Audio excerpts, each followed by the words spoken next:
Hey y'all, welcome and welcome back to my channel. It's me, Kia Simone, and I just wanted to get into a few things I see going on the internet.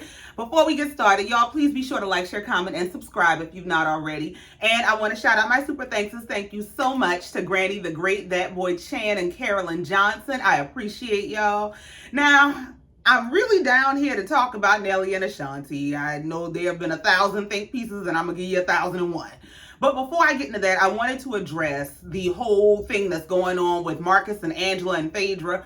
And I see that since I've done my review of the show, that I guess Marcus has come out and said that Angela lied and Angela blackmailed him and Phaedra ain't did nothing. And here's the thing. That's very well possible. I don't put that past none of them. Angela did come off to some degree unhinged in that last episode, the way she was stomping around and screaming and carrying on. I don't put nothing past none of them. However, I'm going to say this because I did see somebody in my comments say, I'll be so happy when y'all find out Phaedra didn't do this, and I hope y'all apologize and yada, yada, yada. Now, I can accept if Phaedra didn't do this and they were lying on Phaedra, then I will stand corrected. Now, I have a problem saying, okay, Phaedra didn't do this, and I take back saying that she did this. However, everything else I said about her stands.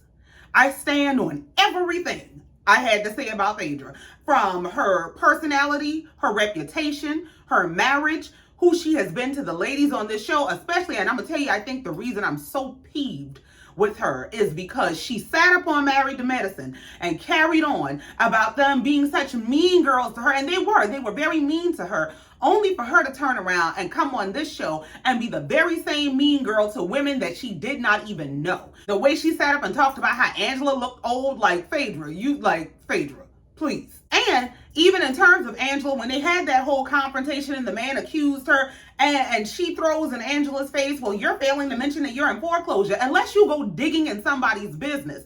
If they haven't told you that, how do you know? And why are you that knee deep in her business? So even if she's not the person who is behind having that man come to that event and try to start shit and have everything to say about Angela and Charles and their marriage, my opinion of Phaedra still stands.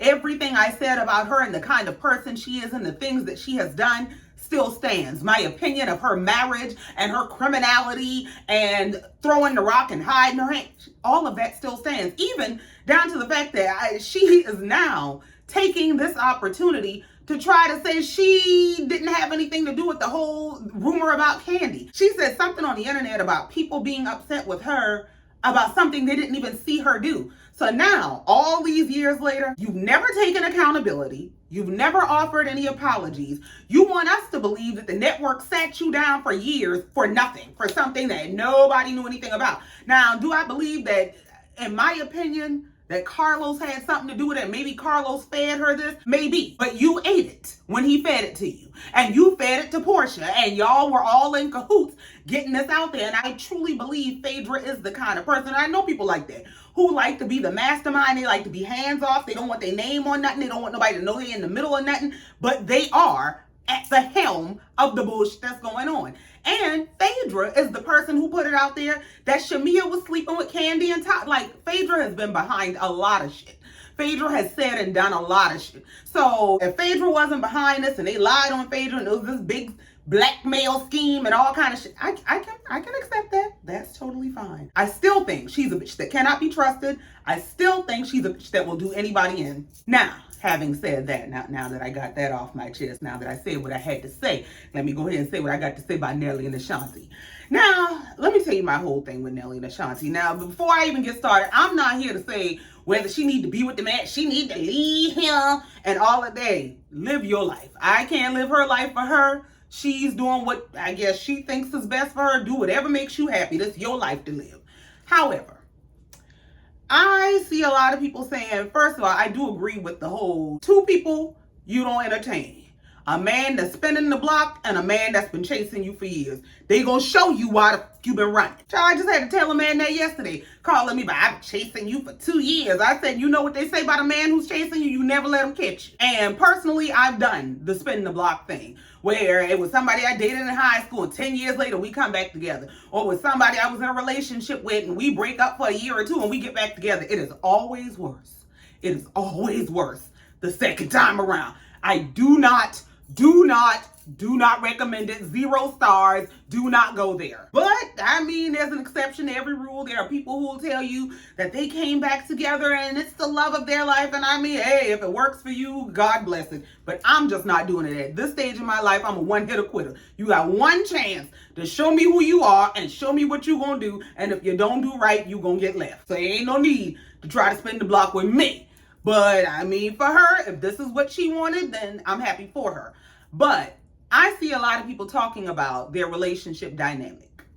And the fact that they're on this reality show, they've had a new baby, and Nelly is pretty much hands off. He done told her, the baby, I ain't stepping into the baby by 3. I'll pay all the bills. I'll get your nanny if you want to, but I'm not changing no diapers. I'm not getting up in the middle of the night. I'm not making no bottles. I don't know nothing about no damn baby. I'm 50 years old. All my children grown. This something you wanted is essentially how he's coming off. Like, you wanted a baby. I gave you a baby. You gonna handle the baby. And once he can walk and talk and tell me what the hell is wrong, then I'll step in.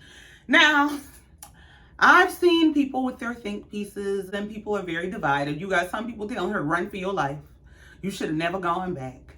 Then you got married people say, I don't understand how marriage works. Let me tell you, I'm going to sound biased. And I'm going to piss the married peoples and the pick-me's off. I'm telling you right now, I'm going to piss you off. But I've seen comments saying, this is why some of y'all are single. This is so sad. Baby, if you putting up with any damn thing, to be able to say you married, like, you don't even need to participate in the conversation. This ain't for you. Because before we even get down into it, part of the problem is this is not a woman saying, oh, well, we have this division of labor and this division of powers in our relationship, and he does this and I do that. This is a woman saying, I need your help. This is a woman asking, how do you sleep through your baby crying in the middle of the night? Why won't you change a diaper? Why won't you fix a bottle? This is a woman saying, I need you to be more involved, more hands-on, because essentially I'm a married single mother. So that whole, well, I don't take out trash and my husband do this and my husband do that. Every marriage is individual. And good for you if that's what works for your marriage. But this woman is actually saying, I need you to do more. So the whole arguing with single people about that's why y'all single because y'all don't understand. No. This is a married woman saying that the way that we are married in terms of this baby is not working for me. Now, having said that, here's my thing. I believe Nelly when he says that before we got married, before we conceived this baby, I told her what I was not going to do. I told her I'm not living in New York. I know that that's where she's from. I know that's where her family is at. I know she loves New York and that's where she wants to be. I ain't going there. I told her I'm not going to be hands-on with no baby. I'm 50 years old. And it's very easy to be pissed off with Nelly. But I watched the very first episode of their series. I didn't watch the whole series. I only really watched the first episode because I watched Real Housewives of Atlanta live on Sunday night. And the episode came on right after it. And I just kind of let it play and I watched it. And something that stood out to me in the episode is Nelly and Ashanti went out shopping for mattresses. Now, first of all, it was absolutely ridiculous that they went to some mattress store where the mattresses started at $76,000. They laying on the mattress. Nelly asked the man how much the mattress is. When that man said $76,000, that man about broke his damn legs trying to get out that bed. Ashanti said something, I think it was in the confessional, that made me go, oh, that's what's going on.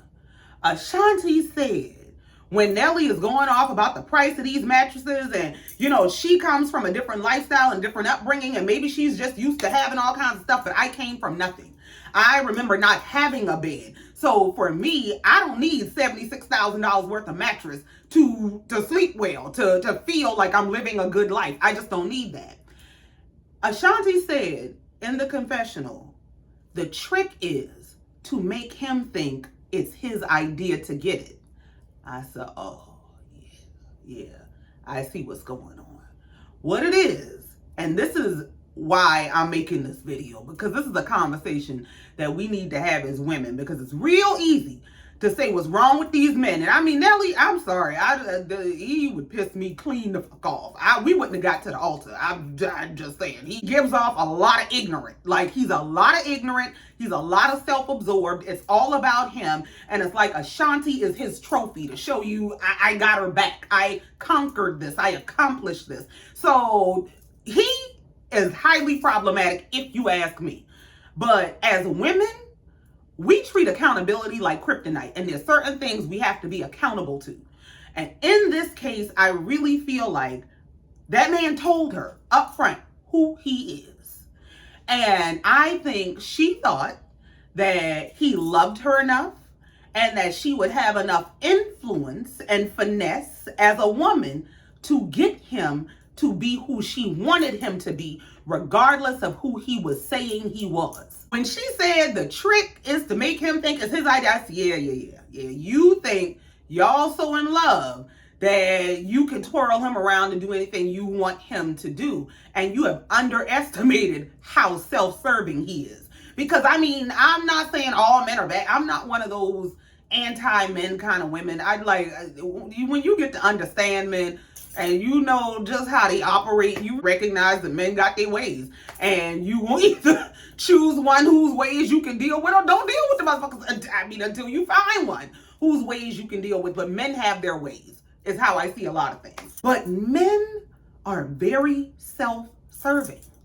Men, even how they choose their women oftentimes, is about how she serves his life. That man is not, if he told you, I ain't changing no diapers, I'm not getting up in the middle of the night with no baby, I ain't making no bottles, I'm not really that involved until the baby is this many years old, that man means that. And he may very well love you in whatever way he loves you, but he's going to serve himself first. Like that, and that's the kind of man that Nelly is. His whole world is about serving him. You are not going to trick a man into being a better father or a better husband than he told you he's capable of being. And I'm not saying this as any judgment to her. I don't judge her. I'm not saying, oh, she dumb. Oh, she shouldn't have gone. I don't know what her determining factors were. I don't know. Now, I am going to tell you. Especially, you know, when you bring in this whole, they looking at mattresses that range from $76,000 to $350,000 for a motherfucking mattress. When I saw all that and you know, she putting up with all this behavioral bullshit, I recalled that didn't Nelly sell his catalog not long before they got back together and got a whole bunch of money and shit? I think he had some new money when they got back together. And sometimes, especially when dealing with men that have some level of success, you think that the lifestyle that he can provide is going to offset the deficits in his personality and his inability to show up for you in the ways that you need him to show up for you. And while, you know, it is nice to have somebody who can provide, and especially somebody who I'm sure can provide anything you want, there are no limits to his provisions. It doesn't make up for needing the human element of them. It doesn't make up for you wanting somebody that's going to be a hands-on parent with you. It doesn't make up for, I'm tired of getting up in the middle of the night. I need you to help me with this baby. So I said all that to say, when a man tells you who he is, what he's capable of, what he is and ain't gonna do, believe him. Oftentimes, as women, we end up finding out a lot of things on the back end because we overestimated our ability to love him out of his self-servingness. I'm gonna tell you a story about me. I remember I met a man about 10 years ago. I was 30 years old. The man, he was much older than me. This is my largest age difference now. I was grown, so this ain't no Shannon Sharp shit. But I was 30 and he was 49. And me and this man really liked each other. We got along really well. We went on a lot of great dates. He's very successful. You know, he check all the boxes, right? But the breaking factor for us was, especially back then, I didn't know if I still wanted a child or not. I don't have any kids. He had already been married and divorced. He had 2 adult children that came from his divorce. He had a teenager that came after his divorce. And his thing was, he could see freedom coming. He was almost 50 years old, and his thing was having a baby at 50 is not the same as having a baby at 20, 25, 30. And now, of course, he and I both knew a lot of men who were late 40s, early 50s, who were starting over. They were marrying younger women and starting new families. But his thing was, I don't know that I have the energy for that. And we had the conversation about, are we able to move forward if one wants a child and the other one don't? And my thing is, and I'm still like I ain't the person who is, we got to have a baby, like, especially as I'm getting older. I don't know if I got the energy for it no more. But his thing was, up until he met me, he was sure that he was done. He said, now we get along so well that I can really see a future between us, and it is enough to make me reconsider, but I don't know that I really have the energy to start over or truly the desire to start over. What ended up happening was, he said, well, I'll think about it and we'll revisit the conversation. And in the period between him thinking about it and us revisiting the conversation, he had a client that he was designing a home or something for. But it was a man who was in his early 50s who had married a woman who was in like maybe her late 30s, and they had small children. And he said that man was so damn run down and worn out. Like, you can see that him having to raise these small children was really taking a toll on him. And he said he and the guy had a conversation, and they both had older children, and here this guy is with this new family that he started. And the man told him, listen, this shit is not the same. I don't have the energy to be a full-time parent to toddlers at 50-something that I had at 30-something, which is essentially what Nelly told Ashanti to some degree from what the clips of the conversations or the sound bites that I've heard from him. Is basically like, look, I'm 50 and I got kids, I done raised kids. Now, she wanted a baby. I don't mind having a baby with her because I love her and I want to have a life with her. But I'm not going to be able to be the 30-year-old dad. Now, this is not to make excuses for him because I mean the baby here now. Hey, like, help the lady. But I remember when we had to have that hard conversation about, well, my thing is, for me and my position, I don't necessarily want to try to have a baby, but I want a man who's open to the idea. So that if it does happen, you ain't over here, I done ruined your life and ruined your retirement, fucked up your finances, and now you resent me and my baby. You ain't gonna be around here mad at us. Or now you doing the bare minimum because you done made this child, you gotta take care of the child. You don't want to be regarded as a deadbeat, but you also really didn't want this. And I've known people who they went into their marriage and one person was adamant that they didn't want a child and the other one was, well, I kind of want one, and he'll change his mind along the way, and then the baby comes along and it's ruined their marriage. I've known people who ended up divorced behind it, people who are still married, but their marriage ain't never been the same from the time that they announced their pregnancy. Like, it really can shift the dynamics of a relationship. So me and this man had to have a hard conversation about where this relationship could and couldn't go based on our desires about children. And because he knew, like, I give you a baby if that's what you really, really want, but that ain't what I really, really want. I had to decide that as a woman, while this man could probably give me a beautiful lifestyle, I don't want to eventually, a child gonna come about more than likely. I don't want to bring a child into that, and now I'm overwhelmed and I'm regretful and I feel neglected and I feel like, this relationship, this ain't quite what I signed up for because the entire dynamic has shifted. So I said all that to say, when a man tells you who he is, much less shows you who he is, believe him the first time. And it don't help that they had been together one time and broke up and talk about how much they hated each other and yada yada. When you let a man spin that block, I promise you, he's gonna show you why you let him go the very first time. And don't get me wrong, I understand that Ashanti is a very accomplished woman who has her own success and she can provide her own great lifestyle. And she was a woman of a certain age that maybe decided that she was ready for a baby. And maybe she was willing to deal with a man who's not going to be as hands-on, or she thought she was willing to deal with a man who's not as hands-on, as long as she gets her baby and she does have the family dynamic and he's there to take care of her and them and provide the lifestyle.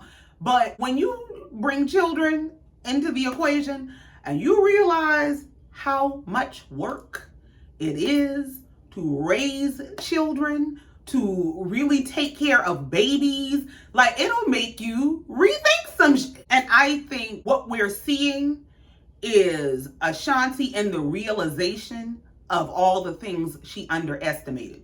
So I'm not here to say, oh, she need to leave him and this is the worst decision she ever made. I mean, it might be. It might be. Because I ain't gonna tell you no word lie. Nelly does see, like, seem like he's hard to be around for long periods of time. The way he makes decisions, even about, the performing for Trump, and he tells her almost like, I don't know if you want her input or not, or if you're just informing her, and then before she can even have a conversation with you about it, well, I'm doing it, and then you on the radio just saying any wild thing, any thoughtless thing, as though you are not a husband and a father, because now you don't just represent you and your brand, you represent her and her brand as well. And you're really affecting her brand and her brand value and her perception in the public. So I'm not gonna say it was a good decision or a bad decision, because I don't know her life and all of the inner workings of her life, but on the outside looking in, with the life experience that I have, I would probably say I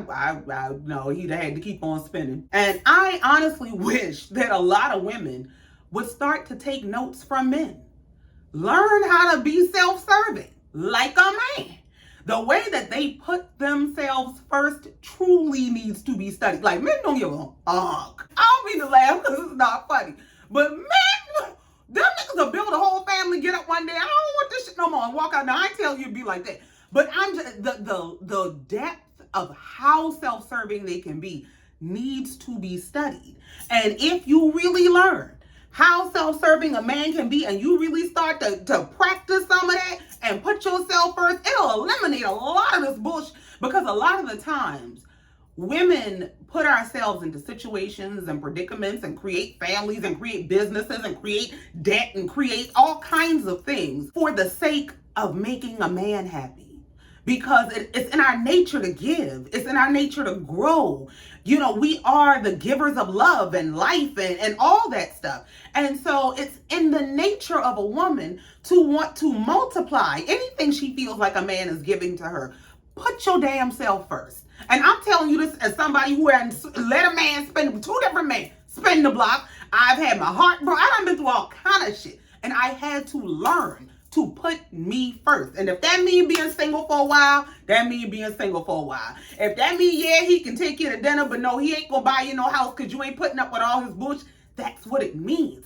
Sometimes you have to let certain things go in order to hold on to you. Because yeah, he can offer you a lifestyle, but at what cost? I'm just also not one of those women who glorifies and idolizes marriage. I believe in marriage. I believe that marriage is a beautiful thing. It is a beautiful union when it is God ordained. When God brings two people together and he is in the midst, it is an absolutely beautiful thing. But there are entirely too many people who put them damn selves together because they idolize marriage. And a lot of married people, let me tell you something. In my personal experience, this is not every married person, but in my personal experience, it has almost never failed that the women who weaponize their marital status, well, I'm married, at least I got a husband. 9 times out of 10, while they married, their husband is somewhere as single as me. And I've seen it with my own 2 eyes. I done seen them out on dates.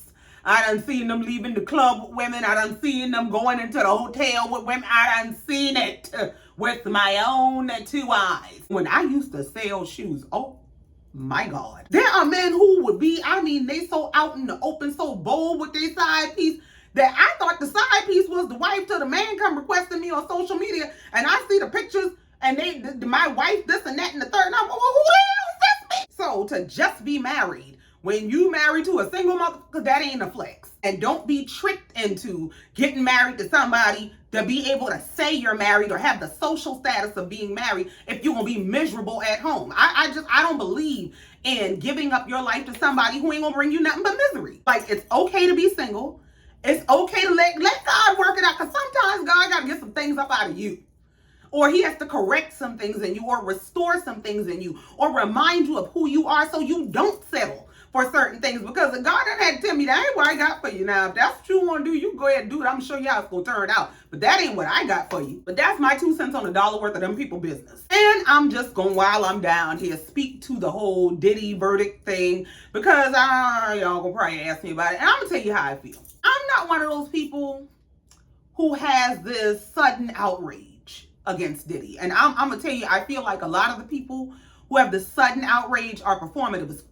Because unless you are under like 20, 25 years old, you're not going to tell me you just now finding out that man is a monster. If you were anywhere of age just during the Making the Band era.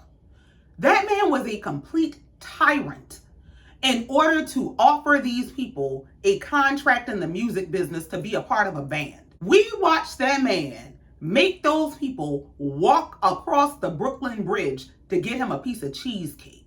We watched that man berate those people and treat them like less than humans.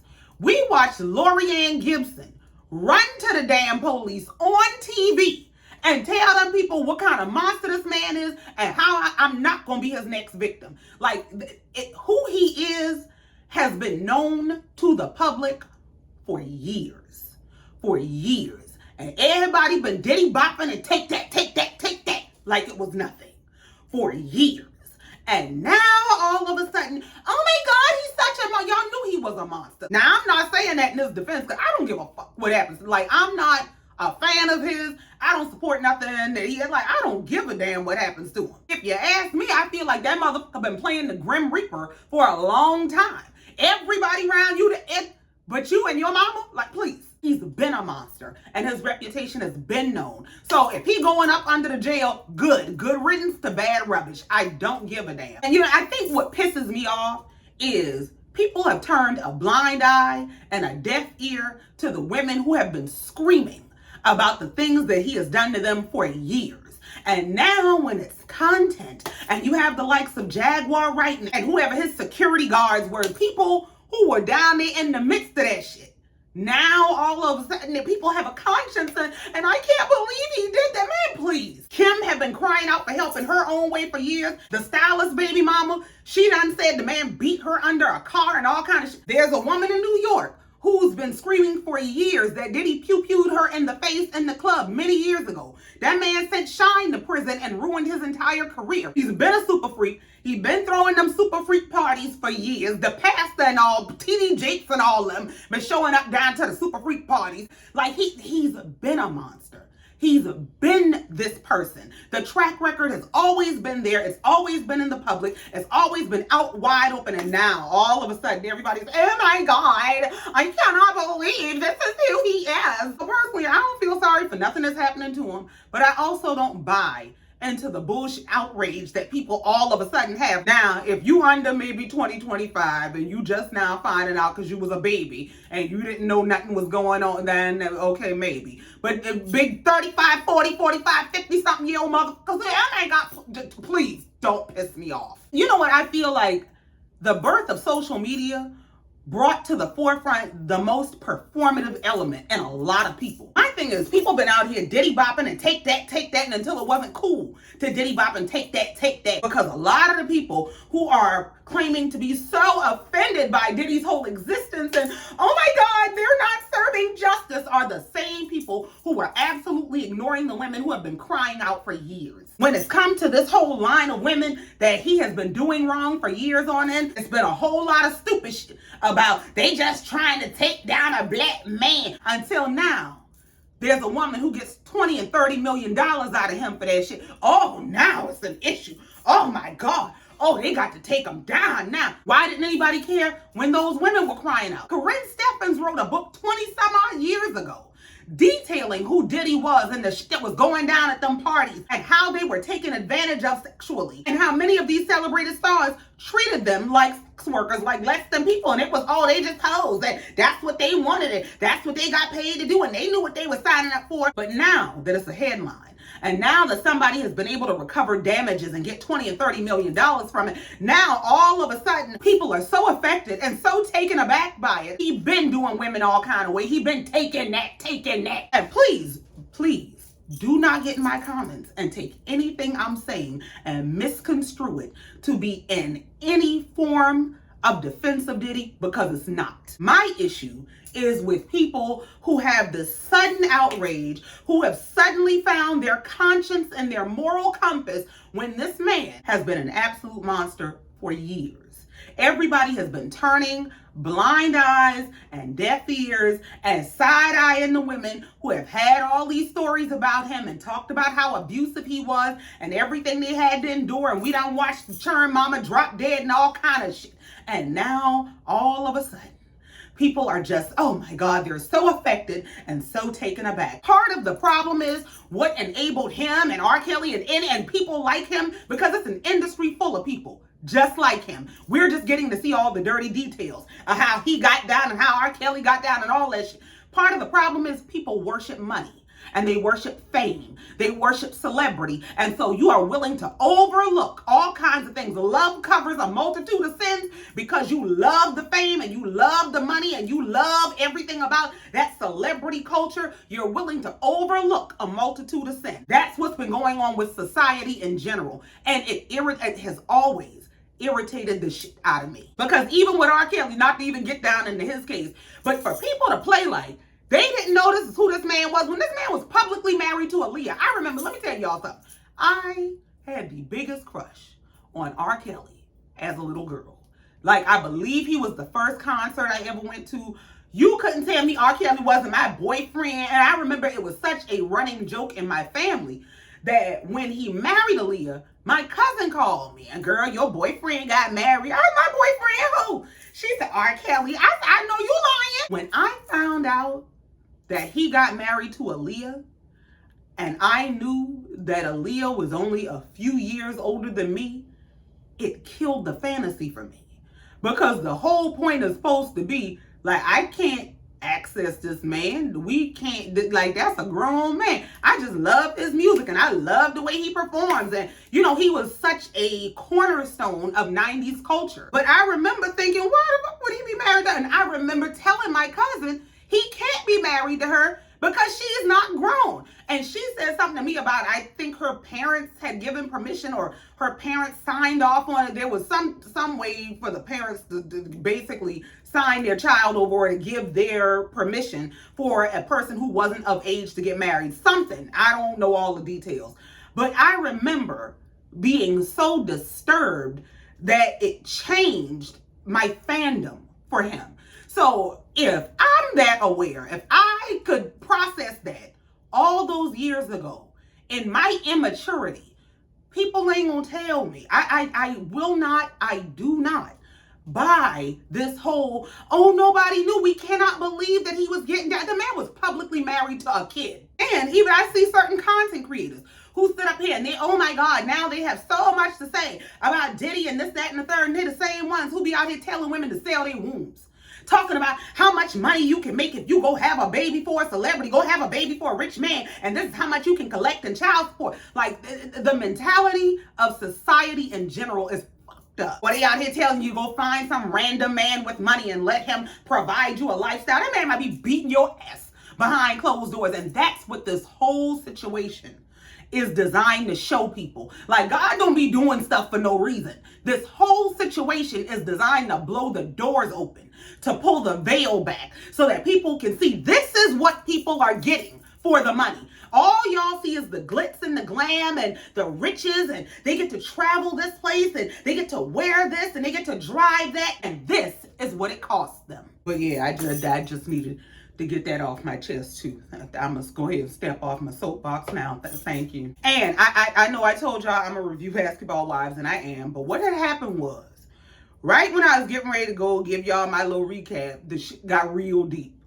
And I saw that Jackie's daughters are online sharing some very sensitive, very personal stuff about not only their dynamics of their relationship with their mom, and I'm telling you, I believe Jackie is a narcissistic parent who has a golden child and a black sheep, and that's what we're seeing the explosion of. But I also saw, like, I think one of the daughters making some very deep accusations against another daughter, and I needed to go read those posts and, you know, catch myself up on all that's going on before I come and speak on it, because yeah, it's beyond a TV show at this point, you know, because some of this is just entertainment. I'm up here just kind of talking shit for entertainment's sake, and I try to weave some good advice into it where I can, but it's getting deep, and I don't want to be the person that kind of just plays with somebody's real life issues, because what they're dealing with, a lot of people deal with. And before I come down here and just review it and just spit it out, I kind of want to understand what's going on and be able to speak to what's going on. So I am going to do what I said I'm going to do, but let me go figure out exactly what's going on and see just how deep the shit is and how serious a talk we need to have before I come down here running my damn mouth about it. But that's it, that's all. And I ain't got no more. Thank y'all so much for coming down here listening to me and let me get this off my chest. Y'all please be sure to like, share, comment, and subscribe if you've not already. And in the meantime, until next time, just like every time, you know I love you and I mean it. Bye.